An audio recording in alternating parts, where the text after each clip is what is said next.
Bəli, mayın 26-sı və 27-sində Bakıda keçirilən İslamofobiya Diqqət Mərkəzində qərəzin ifşası, stigmaların dağılması mövzusunda elmi beynəlxalq konferansda 100-dən artıq beynəlxalq ekspert iştirak edir ki, onlar da 40 ölkəni təmsil edirlər.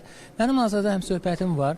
Əbdəsəməd Əyyəzidi Almaniya Müsəlmanları Təşkilatını təmsil edir və 300-dən artıq məscid bu təşkilatda birləşibdir. Həmin təşkilatın rəhbəri cənab Yazıdiyə bəli, bəzi suallarımız olacaq. Mr. Yazidi, hello and welcome to Azerbaijan first of all. So I would like to ask a question about the importance of this conference and how it will impact for the combating Islamophobia in Europe, in the world, whole world. Especially in Europe and especially in Germany, the Islamophobia is growing and growing. But in the same time, it's not recognized as a problem, not just for the Muslims, but a problem for all our countries there in Europe. So we are very thankful for Azerbaijan that they have organized this conference at the third time, and that they gave us the opportunity to get in contact with different faith leaders from all over the world to speak about this phenomenon and to try to find solutions to work together against it. Okay. So, deyir ki, Almaniyada və ümumiyyətlə Avropada İslamofobiya günü-gündən təəssüf ki artmaqdadır. Amma bu öz təsdiqini tapmır, çünki bildirirlər ki, yəni müxtəlif vasitələr var ki, bunu təsdiq etməkdən çəkinirlər. Amma Azərbaycana təşəkkür edirik ki, biz bura toplaşmışıq və İslamofobiya ilə mübarizədə yəni Azərbaycanın səyləri verdiyi töhfələr nəticəsində biz həllər yolunu müzakirə edirik və axtarmağa çalışırıq. Və mən indi ikinci sualımı ünvanlayacağım. İkinci sual da əlbəttə ki, bugün İslamofobiyanın nə üçün Avropada artmasıdır. You mentioned about that Islamophobia grow up in Europe and in Germany today. And what is the reasons? Maybe no inexperience, maybe some people doing that on the power of another sides.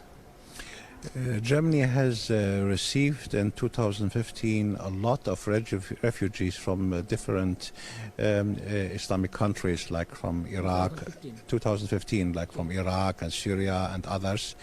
And there have been groups in Germany sharing fear that these groups will Islamize Germany, that Germany will change from has Christianity basis into the Islam, and they began with words, and now we have a lot of attacks on Muslims, on mosques in Germany. So they began with sharing fear, and now it's our constitution, our country is in danger. It's we should not just think that Islamophobia is acting just against Muslims. Islamophobia is acting against our belonging together, about our countries. Okay. Əslində bunun səbəblərini izah edir. Bildirir ki, 10 il bundan əvvəl 2015-ci ildə müxtəlif ölkələrdən, yaxın şərq ölkələrindən Almaniyaya müsəlmanlar gəlməyə başladı. Bir axın yarandı və bu axının nəticəsində Almaniyada artıq müsəlman toplumları formalaşdı. Amma təəssüf ki, bu toplumlara qarşı hücumlar təşkil olundu. Yəni, bizim konstitusiyamızda da əslində bu tam olaraq yol verilməzdi və Almaniyada bugün müsəlman cəmiyyətləri, müsəlman toplumlarına qarşı bir dözülməzlik hökm sürür, xüsusilə son 10 il ərzində və bu baxımdan da məhz bizim əsas məqsədimiz də budur ki, Almaniyada İslamofobiyanın, yəni məhz bu problemdən qaynaqlanan İslamofobiya ilə mübarizəni biz tam şəkildə təmin edək. Bəli, mənim həmsöhbətim, bir daha xatırladıram ki, Almaniya Müsəlmanları Təşkilatının rəhbəri, yəni fəxri konsulu cənab Əbdəlab Əlyazdi idi. Thank you so much, Mr. Əlyazdi. Thank you.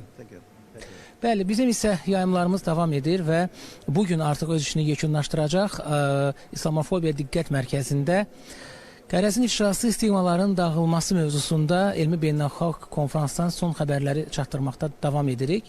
Daha bir neçə panel, daha 2 panel daha doğrusu günortadan sonra keçiriləcək. Sonda isə yekun sənədlər barədə məlumat veriləcək. Bizdən hələlik bu qədər. Real TV-ni izləməkdə davam edin. Kamran Qasımov, Hüseyin Bağırov, Real TV.